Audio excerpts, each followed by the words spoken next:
अस्सलाम वालेकुम नाजरीन, कैसे हैं आप? खैरियत से? आज मैं आपको गुलबर्ग राबी सेंटर के बारे में बताने जा रहा हूँ। ये 12.5 कनाल का प्लॉट था और ये गुलबर्ग का जो डी मरकज का राउंड अबाउट है वहाँ पे ये बनने जा रहा है। और इसकी जो डिगिंग स्टार्ट हुई थी वो 16 दिसंबर 2019 को हुई थी, यानी इसकी जो डिगिंग थी वो उस वक्त शुरू हुई थी। और ये मैं आपको साथ ये भी बताना चाह रहा हूँ कि ये कोबरा जो किंग कोबरा है उसका राबी सेंटर के साथ क्या तल्लुक था वो भी मैं आज आपको इसी वीडियो में बताऊंगा। एनीवेज, ये मैं इसके बारे में आपको डिटेल देना चाहूंगा कि ये 16 दिसंबर 2019 को इसकी डिगिंग स्टार्ट हुई थी और इस वक्त ये कहा गया था कि ये तकरीबन 3 साल के अंदर डिलीवर हो जाएगा। 19, 20, 21, 22, 16 दिसंबर 2022 तक इसको डिलीवर हो जाना चाहिए था, क्योंकि पेमेंट प्लान उस वक्त इसका 3 साल का था। और वैसे ये कंपनी का ये ख्याल था कि वो 2 सालों के अंदर अंदर इसको बना देंगे, लेकिन पेमेंट 3 साल का है। लेकिन आज 2024 है, आज आप ये वीडियो में देख रहे होंगे कि आज भी इसकी जो कंस्ट्रक्शन है वो कहाँ तक पहुंची है। आज भी इसका ग्रे स्ट्रक्चर कंप्लीट नहीं हो सका। इसके जो बिल्डर थे वो वेस्को बिल्डर थे। ये जो दूसरी तरफ मैग्नस मॉल बन रहा है ये भी इसी ग्रुप का है। इस ग्रुप ने इससे पहले काफी सारे प्रोजेक्ट्स बना के डिलीवर भी किए हैं। इवन जो गुलबर्ग का जो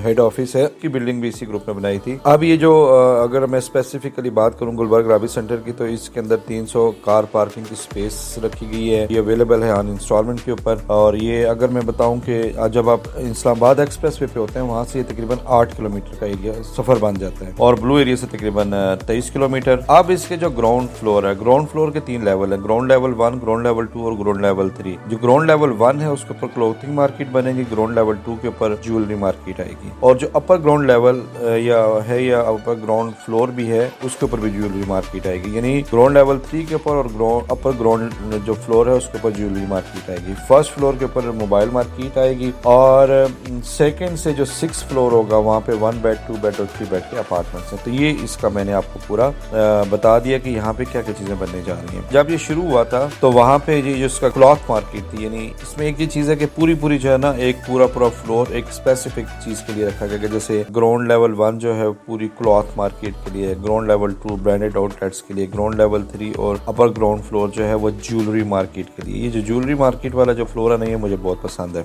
एनीवेज, जब ये शुरू हुआ था तो उस वक्त जो इसकी प्राइस थी बड़ी मुनासिब रखी गई थी। यानी जैसे आप क्लॉथ मार्केट की मैं बात करूं तो वो उस वक्त 137.5 स्क्वायर फीट की जो शॉप थी वो 55 लाख रुपए की थी, तकरीबन 40,000 रुपए पर स्क्वायर फीट। जाहिर है अब टाइम गुजर गया है, चीजें महंगी हो गई हैं, तो आज जो प्राइस है वो डिफरेंट है। अगर आप इस प्रोजेक्ट के बारे में कोई इंटरेस्ट रखते हो और आपका कोई इरादा हो तो आप मुझसे रब्ता कर सकते हैं। एक बात मैं ये कहूँगा, लोग अच्छे हैं लेकिन प्रोजेक्ट ये सिर्फ ये प्रोजेक्ट नहीं बल्कि ये सारे प्रोजेक्ट्स जो हैं मैंने देखा है पाकिस्तान में हर दूसरा प्रोजेक्ट डिले हो जाता है। ये क्यों होते हैं? इससे बिल्डर्स की रेपुटेशन के ऊपर बहुत फर्क आता है। तो मैं इल्तमास करूंगा सारे बिल्डर्स के साथ कि आप इन चीजों को जो टाइम डेडलाइन है ना इनको आप मद्देनजर रखा करें। बहरहाल ये प्रोजेक्ट भी अपनी डेडलाइन से आगे चला गया और इसके ऊपर अभी भी काम जारी है। अब मैं आपको आखिर में बताऊं कि ये कोबरा वाली क्या स्टोरी है। देखें, ये जो जितने भी ये गुलबर्ग है, नेवर इनकरेज है और ये जितने भी है ना ये अगर आप ले लें, बैरिया भी ले लें, ये सारे जंगल हुआ करते थे। यहाँ पे जंगली चीजें रहा करती थी और हम इंसान हैं, हमने उनके घरों के अंदर जाके अपने घर बनाना शुरू कर दिए। और इसी तरह ये जो गुलबर्ग राबी सेंटर है,